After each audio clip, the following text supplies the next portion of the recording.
sou Andréa Brandão, sou professora de cardiologia da Universidade do Estado do Rio de Janeiro e hoje venho conversar com vocês sobre as recentes afirmações de que IECAS e BRAS estariam associados a mais complicações e maior letalidade na infecção pelo novo coronavírus.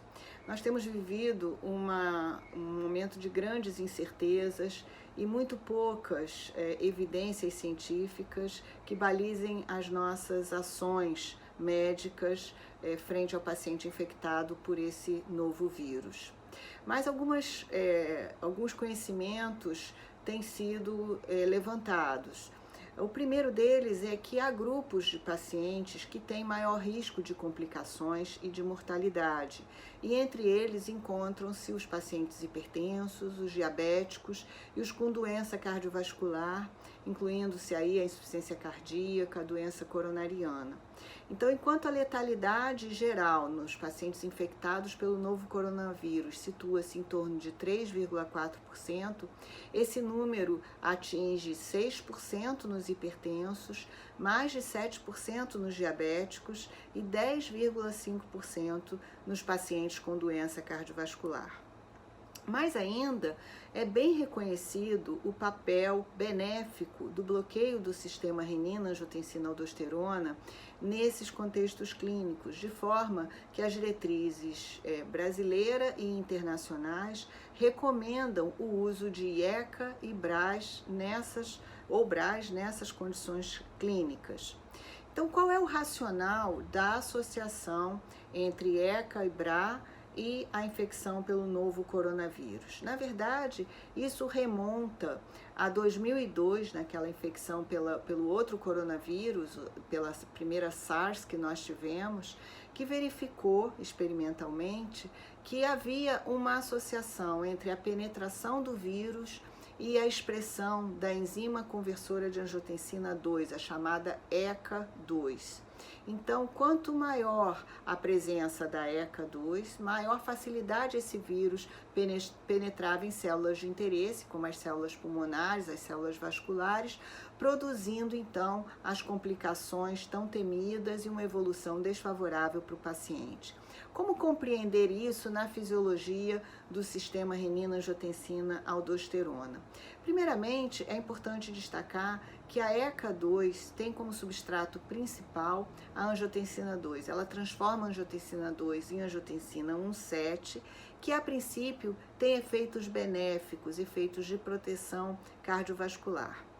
Os inibidores da enzima conversora de angiotensina, eles bloqueiam e inibem a enzima conversora de angiotensina 1 e, portanto, impedem a transformação da angiotensina 1 em angiotensina 2. Então, os IECAs cursam classicamente com menores níveis de angiotensina 2, embora a angiotensina 2 produzida por outras vias, as vias alternativas, esteja presente, sempre trazendo alguma concentração de angiotensina 2.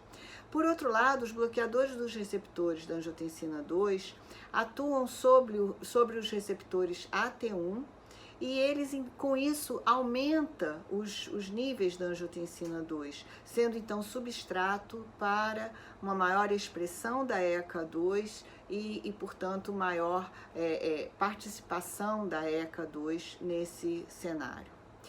Então, na verdade, todos esses dados e informações provêm de estudos experimentais e não vêm de estudos clínicos bem conduzidos e muito menos do contexto da medicina baseada em evidências.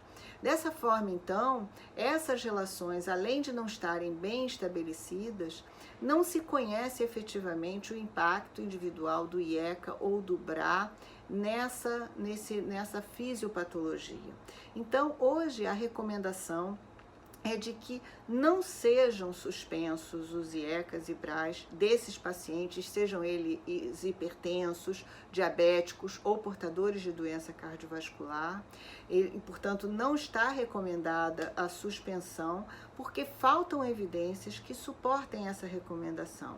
É claro que pacientes num contexto hospitalar e que já estejam em processo de uma complicação pulmonar tão temida, na verdade, esses pacientes terão um manejo individualizado e, nesse contexto, o uso de IECA ou BRA serão considerados ou serão suspensos, mas é um contexto individual. De uma forma geral, não está recomendada a suspensão desses fármacos e isso tem sido endossado pelas sociedades.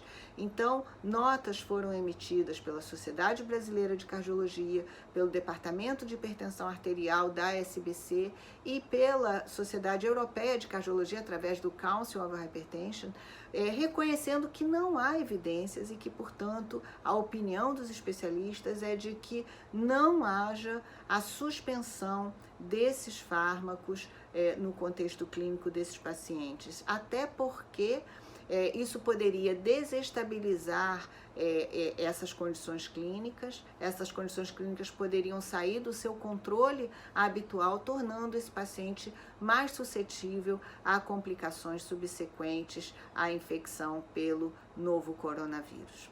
Obrigada pela atenção.